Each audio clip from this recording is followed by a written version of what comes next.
Olá, vamos para mais uma aula de língua portuguesa. Hoje nós vamos trabalhar o modo imperativo do verbo. Nós estamos no módulo 2, capítulo 1, páginas 21 a 25. Nós vamos falar um pouquinho sobre o modo imperativo e vamos fazer a correção de algumas atividades. A ação transmitida por um verbo no imperativo é um pedido, um convite, uma exortação, ordem, comando, conselho ou súplica. O imperativo se divide em imperativo afirmativo e imperativo negativo, sendo conjugados de forma diferente. Em ambos não existe flexão na primeira pessoa do singular. Isso porque na primeira pessoa do singular representa eu, e não posso dar ordem, nem comando, nem conselho, nem súplica a mim mesmo. Não faz sentido isso, não é? Geralmente a gente faz isso para o outro, para outras pessoas. Vamos ler aqui o bilhete ao Senhor Grilo.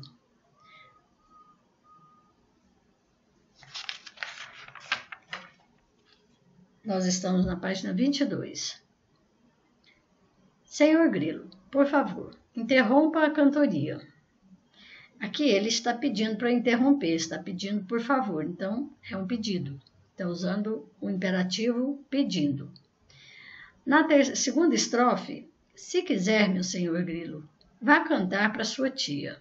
Esse vá cantar para sua tia já é um conselho que ele está dando. Ele pediu, aconselhou, e agora, na quinta estrofe, ele já fica mais nervoso. Caia fora, vou dormir, leve embora seu cri-cri. Caia fora é uma ordem, caia fora. E leve é um pedido, caia fora e leve embora seu cri-cri. Então, aqui ele está utilizando já de maneira diferente, né? Com a entonação diferente, não é? Nas estrofes aqui, caia fora, já um tom mais nervoso, não é? E leve embora, já aborrecido, né? Mas é um pedido, uma ordem e um pedido aqui, não é? Então a gente vê o imperativo sendo usado num poema, um bilhete, né, em forma de poema que ele escreveu, e esse modo imperativo ele é utilizado também bastante nos textos instrutivos, aqueles textos que dá a instrução de como a gente deve elaborar determinada coisa, determinada receita. Então, os textos instrutivos são as receitas, não é? Culinárias, né? Que vai dar o modo de como a gente deve fazer para bater um bolo. E lá vai estar assim: coloque a farinha, depois mexa bem, tudo imperativo. Coloque, mexa, informe, informe, né? De colocar em forma, né? Unte a vasilha, né? Ou a travessa, a forma, né? Salpique, sal, corte, lave. Então, vai ter uma sequência de verbos dando ordens de como deve fazer, sugerindo, né? Ali, aconselhando a fazer de tal maneira e não de outra, né? Então, o verbo no imperativo é bem utilizado em receitas, né, culinárias. Não é que ele não seja utilizado em outros gêneros de texto, né? Ele é utilizado, sim, mas a receita é vamos dizer assim, ele é mais característico ainda da receita, né? O modo imperativo ele pode ser classificado de duas formas. Aqui tem um errinho aqui, deixa eu corrigir. De duas formas. O imperativo afirmativo e o imperativo negativo. No imperativo afirmativo, a segunda pessoa do discurso, tu e vós, elas vão derivar do presente do indicativo, sem a letra S. As demais pessoas são iguais às do presente do subjuntivo. Eu vou dar um exemplo aqui. Caia fora, vou dormir. Caia fora você, né? É a terceira pessoa. Façamos canções para sua tia. Para nós. Aliás, nós façamos, né? Nós façamos canções para sua tia. Vamos ver aqui o verbo. Nós temos aqui a conjugação. Essa tela aqui eu tirei lá do conjugador de verbo da internet. Facinho para vocês tirarem quando precisarem. Eu canto. Presente do indicativo. Aqui eu tenho presente do indicativo, pretérito do indicativo, pretérito perfeito, pretérito mais que perfeito. Só para vocês observarem aqui como que é. Eu canto, tu cantas, ele canta, nós cantamos. Aqui tem o gerúndio, tem o particípio, não é? Então, vamos para frente. Aqui tem presente, né, do subjuntivo. Essa parte aqui é o subjuntivo, pretérito imperfeito subjuntivo, futuro do subjuntivo. E aqui eu tenho o presente do indicativo. Eu canto, tu cantas, ele canta, nós cantamos. Cantamos, aqui é cantamos. Vós cantais e eles cantam. Nós temos aqui no imperativo afirmativo a mesma terminação. É só tirar o S do indicativo e eu tenho o imperativo afirmativo. Tá vendo aqui? Sem o S final. Na segunda pessoa e na segunda pessoa do plural. Segunda pessoa do singular e segunda pessoa do plural aqui. Tirou o S, eu tenho o imperativo afirmativo. E o presente do subjuntivo,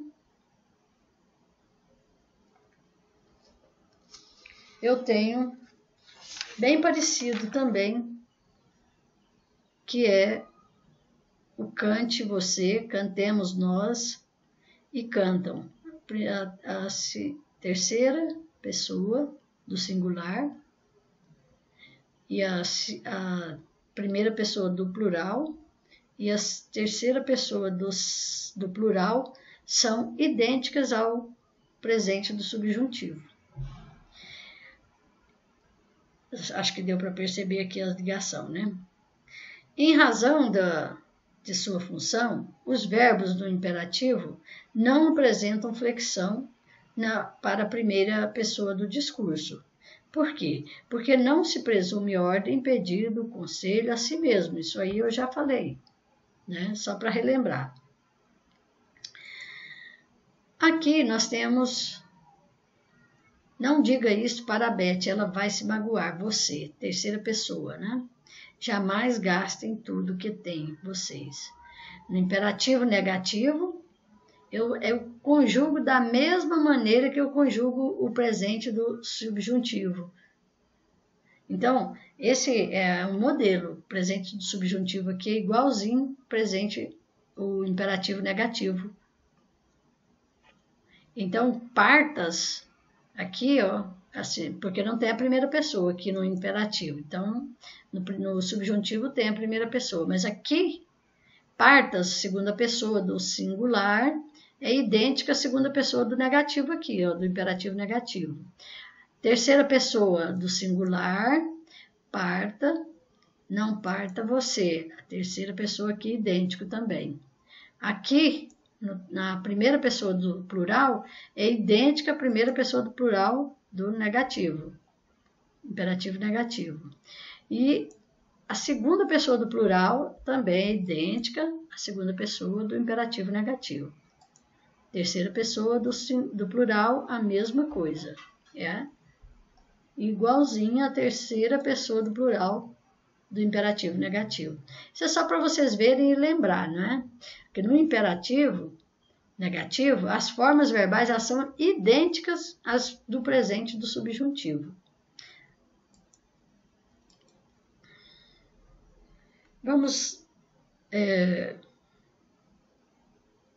Vamos corrigir algumas tarefas e a gente vai voltando aos verbos assim que for possível, né? Que, assim, se vocês tiverem dúvidas, vocês vão postar, vão colocar para a nossa coordenadora, Josi, que eu retiro a dúvida depois. Eu retiro não, eu explico, né? E a gente vê o que sucede. Ok? Então, vamos para a página 21, para corrigir aquela atividade da página 21, da cigarra e as formigas. A questão 1. Uma das principais características das fábulas é apresentar uma moral. Qual é a moral do texto lido? Uma sugestão de resposta seria que existe tempo para se divertir e para trabalhar. A 2.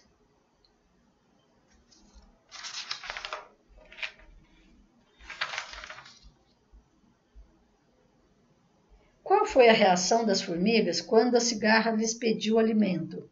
Ora, elas recusaram, deram uma lição à cigarra e voltaram a trabalhar rindo, debochando da formiga, da cigarra. 3. Você concorda com a atitude das formigas? Essa resposta, eu acredito que uns vão concordar, outros não. Eu não concordo com a resposta das formigas, não. Acho que elas não precisavam ser tão duras com a cigarra. Afinal, a cigarra acha que o trabalho dela é cantar. E as formigas acham que o próprio trabalho delas é trabalhar. Então, cada um no seu quadrado, né? Número 4. O poema das páginas 12 e 13 também apresenta uma moral. Ela poderia ser empregada nessa fábula? Comente. Sim, ela poderia sim, pois o poema ele vai fazer justamente referência à fábula e apresenta dessa forma a mesma moral dela. Então dá sim para ser empregada nessa fábula também. Agora escreva P para as características do poema, F para as de fábula e PF para ambos os textos. A primeira opção, escrita em versos e estrofes, a letra P. Segunda opção, escrita em parágrafos, letra F. Terceira opção, as personagens são formigas trabalhadoras e cigarras preguiçosas, PF. A quarta opção apresenta um discurso direto, letra F. A quinta opção apresenta uma moral, PF. Página 22. Qual é o assunto, número 1, de novo? Qual é o assunto do bilhete escrito para o Sr. Grilo? O bilhete fala sobre a cantoria incessante do Sr. Grilo que atrapalha o sono do eu lírico. O que as formas verbais em destaque expressam? Expressam ordem, né? Em que modo estão as formas verbais destacadas? Imperativo. As formas verbais em destaque se dirigem a qual pessoa do discurso? Aqui, para responder isso aqui, é facinho, é só observar mesmo. Terceira pessoa, você, que no poema é o Sr. Grilo, tá? A letra C da página 23, porque... Letra C não, letra E da página 23. Por que você acha que o eu lírico utilizou esse modo verbal para se dirigir ao grilo? O modo imperativo foi utilizado para indicar ordens dadas ao grilo para que se pare de incomodar o eu lírico. No poema foram utilizadas determinadas formas verbais com o intuito de fazer o Sr. Grilo cumprir as ações indicadas pelos verbos. Isso mesmo. Então, nós já estudamos que o imperativo serve para expressar ordem, convite, solicitação, conselho, pedido ou comando ainda, né? E a gente sabe que a primeira pessoa no modo imperativo, afirmativo e negativo não existe, porque não faz sentido dar ordem a si mesmo, né? Vamos para a página 24. Questão 1 de novo. Observe as placas de trânsito a seguir. Letra A. Relacione cada uma das placas a seu significado. Vire à direita, letra C. Sentido proibido, letra A. Siga em frente, letra D. Mantenha-se à direita, letra B. Qual é o objetivo das placas de trânsito? Bom, orientar os motoristas a respeito de suas obrigações no trânsito. Não só orientar motorista, mas essas placas aqui, elas são só para os motoristas. E as placas para pedestres são um pouco diferentes, mas servem também, né? As placas servem para ambos, né? Em que modo estão as formas verbais presentes nos significados das placas? Modo imperativo afirmativo. A letra D. A qual pessoa do discurso essas formas verbais se referem? Elas se referem à terceira pessoa do discurso, né, que é a você. Letra E. Entre os itens da atividade A, há uma frase nominal, isto é, que não apresenta verbo. Identifique-a. É sentido proibido, não é? Lembrando que frase nominal é a frase que não contém verbo. Letra F. Transforme essa frase nominal em frase verbal, empregando o modo imperativo e preservando seu sentido. Vocês poderiam responder, não siga nessa direção, né? Siga à direita. Não, ali é assim, é sentido proibido, né? Não siga nessa direção. Seria uma sugestão para vocês, né? Não vá por essa direção, não vá por esse caminho, também dá. E agora vamos para a página 25. Número 2. Leia os provérbios a seguir. Faze do teu filho herdeiro, não faças despenseiro. Não mordas mais do que podes mastigar, aprende e serás mestre. Faz aos outros como queres que te façam. Relacione esses provérbios aos sentidos expressos por eles. A primeira opção é a letra D. Haja com os outros da mesma forma que você gostaria que eles agissem com você. Segunda opção é a letra C. É necessário estudar e aprender para adquirir sabedoria. Terceira opção, ensine seu filho a preservar o que lhe for deixado. A letra A. Quarta opção é a letra B. Não tente fazer além do que você consegue. Letra B. Assinale as alternativas que indicam a finalidade com que esses provérbios são empregados. Aconselhar e advertir. Em que modo estão as formas verbais em destaque? Eu estou na letra C agora. Em que modo estão as formas verbais em destaque dos provérbios? A qual pessoa do discurso eles se referem? Bom, faze, aprende e faz estão no modo imperativo afirmativo. Não faças, não mordas. Modo imperativo negativo. Elas se referem à segunda pessoa do singular, tu. Letra D. Por que é utilizado esse modo verbal em textos desse gênero? O modo imperativo é usado em alguns contextos para expressar conselho. Assim, em provérbios, ele é empregado para aconselhar e advertir o interlocutor em relação a diversas situações da vida. Vai depender do contexto daquilo que você decide ali, na hora que você estiver falando. Letra E. Como ficariam os provérbios se eles se dirigissem ao pronome você? Reescreva-os fazendo as adequações necessárias. Bom, eu vou dar uma sugestão, né?